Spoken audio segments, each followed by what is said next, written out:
یہ روایت درست ہے، اور اس کی وضاحت میں یہ کہا جا سکتا ہے کہ ہر چیز کا ایک سٹرکچر ہے، مالیکولر سٹرکچر. ہر چیز مختلف سیلز پر مبنی ہے، ذرات پہ.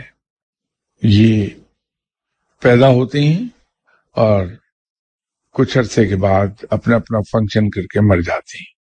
کہ اللہ تعالیٰ کے اسماء مبارک کے حوالے سے ہم پہچانیں، اس سے زیادہ سیدھا کام قرآن کا ہے. اللہ تعالیٰ نے کہا کہ ہر چیز کو لوٹ کے اپنے رب کے پاس جانا ہے.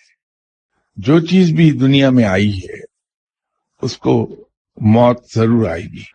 فرق یہ ہے کہ وہ اپنے اپنے وقت پر اپنا کام پورا کر کے مرتے رہتے ہیں اور دوسری چیزیں پیدا ہوتی رہتی ہیں. جب سے یہ دنیا وجود میں آئی ہے یہی سائیکل چل رہا ہے. سیلز تباہ ہوتے رہتے ہیں، نئے ان کی جگہ آتے رہتی ہیں. ہمیں دکھائی بھی نہیں دیتے، اس کا ادراک بھی نہیں ہو پاتا. بڑی سمپل بات ہے. چونکہ وہ بہت چھوٹی چیز ہیں اس لیے ان کی زندگی بھی کم ہے.